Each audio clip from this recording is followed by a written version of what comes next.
What is the use of the master datas? అసలు master datas ఎందుకు చేస్తామండి? ఎస్ఏపిలో master డేటాస్కి SAP కన్ఫిగరేషన్కి link ఏంటండి? అంటే మాస్టర్ డేటా అనేది ఒక it's like A basement sir. Like if we have master data only we can do any transaction like anything. అదే first basement అనమాట. Every data is stored in that. ఈ master datas ఏ లెవెల్లో store అవుతాయండి? Configuration మనం చేస్తున్నాం కదా, ఏ లెవెల్లో store అవుతుంది? కరీం గారు ఏంటండి మాట్లాడండి సార్. కరీం గారు ప్లాంట్ లెవెల్ సార్, అంటే టేబుల్ లెవెల్స్లో స్టోర్ అవుతాయి ఫీల్డ్స్, కరెక్ట్? నాట్లో ప్లాంట్. ఇప్పుడు మనం చేసేదంతా కూడా particular plant scenario, not for client specific things. So ఈ మాస్టర్ డేటాస్ని మనం ఇంప్లిమెంట్ చేస్తున్నప్పుడు రిక్వైర్మెంట్ గ్యాదరింగ్ చేస్తాం. ఈ మాస్టర్ డేటాస్లో సంథింగ్ స్టాండర్డ్ ఉంటాయి, సంథింగ్ కాపింగ్ థింగ్స్ ఉంటాయి, మనం కస్టమైజేషన్ ఉంటాయి. మనం ఈ మాస్టర్ డేటాస్ చేస్తున్నప్పుడు సాధారణంగా ఏ ఎస్ఐపి ప్రాజెక్టులైనా బల్క్ మాస్టర్ డేటాస్ ఏంటంటే, మనకి బల్క్ మాస్టర్ డేటాస్ ఏంటి?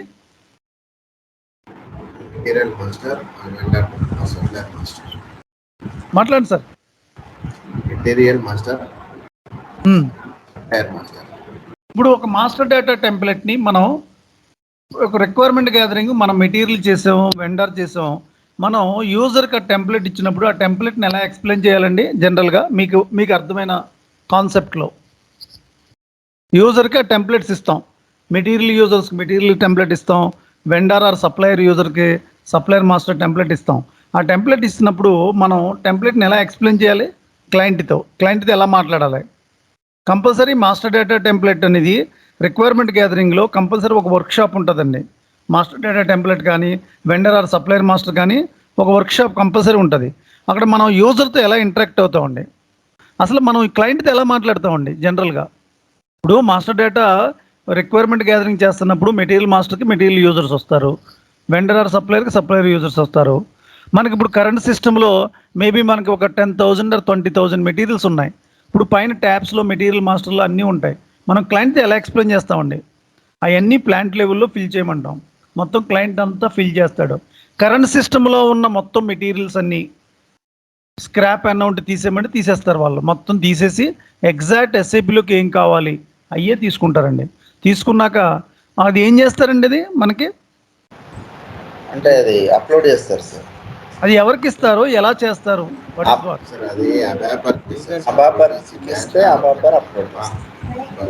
నార్మల్గా ఒక యూజర్ ఫిల్ చేసాక యూజర్కి మనం ఫిల్ చేసాక యూజర్ మనకి ఇస్తాడండి. కన్సల్టెంట్గా మనం వెరిఫై చేస్తాం దాన్ని, మాస్టర్ డేటాని మనం వెరిఫై చేసాక ఎబాపర్కి ఇస్తాం. ఎబాపర్ ఏం చేస్తాడండి? బీడీసీ కాకుండా ఇంకొక మెథడ్ ఉందండి, LSMW. Okay, LSMW stands for legacy system migration work bench. Okay, నార్మల్గా బీడీసీ చేస్తారు సార్. బీడీసీలో అసలు యాక్చువల్గా ప్రతి మాస్టర్ డేటాకి ఒక స్టాండర్డ్ ప్రోగ్రామ్ ఉంటుంది కదా, ఆ స్టాండర్డ్ ప్రోగ్రామ్ తీసుకుని మనకు మాస్టర్ డేటా అప్లోడ్ చేస్తారు. ఇలా మొత్తం టోటల్గా మనకి ప్రస్తుతానికి ఎన్ని మాస్టర్ డేటాస్ టిల్ డేట్ వరకు అయినాయండి?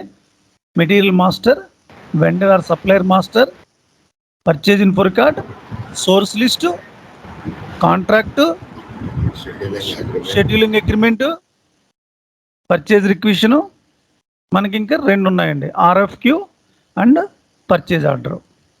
తర్వాత స్టాక్ ట్రాన్స్ఫర్ ఆర్డర్ అంటే పర్చేజ్ ఆర్డర్లోనే కింద వస్తుందండి. Stock transfer order within the plant, intra plant or within the company code, intra company code అంటే ఒక కంపెనీ కోడ్ నుంచి ఇంకో కంపెనీ కోడ్ కానీ, ఒక ప్లాంట్ నుంచి ఇంకో ప్లాంట్కి కానీ, ఇలా మాస్టర్ డేటాస్ అన్నీ చేస్తారు. మనం మాస్టర్ డేటాసే బేస్మెంట్ అండి ప్రాజెక్ట్కి. ఈ మాస్టర్ డేటాస్ కన్ఫిగరేషను మనకి థర్డ్ పార్టీ అప్లికేషన్ ఉందండి. ఇంకో అప్లికేషన్ ఏంటంటే మనకి ఎస్ఐపిలో S4 HANA సిస్టంలోనే. కరీం గారు, ఫియోర్ అప్లికేషన్లో మాస్టర్ డేటాస్ని చేస్తారు ఈజీ యాక్సెస్లో. ఫియోర్ అడ్వాంటేజ్ ఏంటండి యాక్చువల్గా?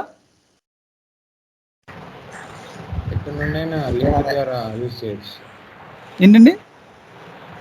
ఏ ప్లేస్ నుండైనా త్రూ లింక్ ద్వారా జిఐ లేకుండా, ఏ విధమైన సర్వర్ కనెక్షన్ లేకుండా ఫియోరీని మన యొక్క ఐపీ పైన ఇచ్చిన మనం యూఆర్ఎల్తో ఫియోరీని కనెక్ట్ చేసుకోవచ్చు. User friendly. సర్వర్ కనెక్ట్ చేసుకోవాలని అవసరం లేదు, మీ ల్యాప్టాప్లో జిఐ ఉండాలని అవసరం లేదు. ఒక ట్యాబ్లో ఒక పైన గూగుల్ క్రోమ్లో ఓపెన్ అని చూడండి, ఒక లింక్, ఆ లింక్తో ఫియోరీ ఓపెన్ చేసుకోవచ్చు. ఫియోరీ ఓపెన్ చేసుకుని యూజర్ ఏ ప్లేస్లో ఉండేనా purchase address, purchase requisitions, any MIRO postings ఏదైనా చేసుకోవచ్చండి. సో వన్ ఇంపార్టెంట్ పాయింట్, ఇప్పటికీ నాకు I don't have any clarity on that. Fiori అప్లికేషన్ని కన్ఫిగరేషన్లో చేయకుండా ఫియోరీ ఎలా ఓపెన్ అవుతుందండి? ఎలా ఓపెన్ అవుతుందండి అంటే ఇవన్నీ మనకి తెలవాలి కదా, మనం ఎక్స్పీరియన్స్ పెట్టుకుని వెళ్తున్నాం.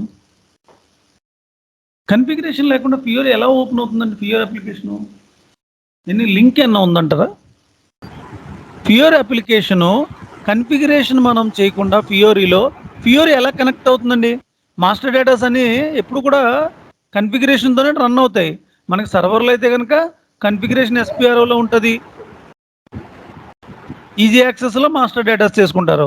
User daily purchase material master చేస్తాడు, సప్లయర్ చేసుకుంటూ ఉంటారు, పర్చేజ్ ఇన్ఫో రికార్డ్ చేసుకుంటూ ఉంటారు, పర్చేజ్ రిక్వెషన్, పర్చేజ్ ఆర్డర్ చేస్తారు, మైరో పోస్టింగ్స్ డైలీ జరుగుతూ ఉంటారు రొటీన్గా. సో మనకి కన్ఫిగరేషన్ లేకుండా ఫియోరీ ఎలా కనెక్ట్ అవుతుందండి? Any specific reason? Okay, it will connect the cloud, fine, I accepted. క్లౌడ్తో కనెక్ట్ అవుతుందండి. బట్ అయితే బేస్మెంట్ మనం హోస్ట్ ఫైల్ చూడండి, ఆ హోస్ట్ ఫైల్ని మీ యొక్క సిస్టంలో అటాచ్ చేయటం వల్ల ఫియోరీ అప్లికేషన్ ఓపెన్ అవుతుందండి. అర్థమైందండి? హోస్ట్ ఫైల్, మీకు హోస్ట్ ఫైల్ ఇచ్చాను మీకు నేను, ఆ హోస్ట్ ఫైల్తో రన్ అవుతుందండి. ఆ హోస్ట్ ఫైల్ లేకపోతే ఫియోరీయే ఓపెన్ అవుతుందండి. అది హార్ట్ అండి హోస్ట్ ఫైల్ అనేది. ప్రతి ప్రాజెక్ట్లో హోస్ట్ ఫైల్ ఉంటుందండి సాధారణంగా, ప్రతి ప్రాజెక్ట్లో కంపల్సరీ. సో ఇలా మాస్టర్ డేటాస్ని చాలా కీలకం అండి ప్రాజెక్ట్స్లో. మాస్టర్ డేటాస్ లేకపోతే అసలు ఎస్ఐపిలో సపోర్ట్ ప్రాజెక్ట్సే ఉండవు. మొత్తం మాస్టర్ డేటాస్ ఎర్రర్స్ ఎక్కువ, సపోర్ట్లో ఇష్యూస్ రైజ్ అవుతాయి. ఇలా ప్రాజెక్ట్ రన్ అవుతూ ఉంటుంది.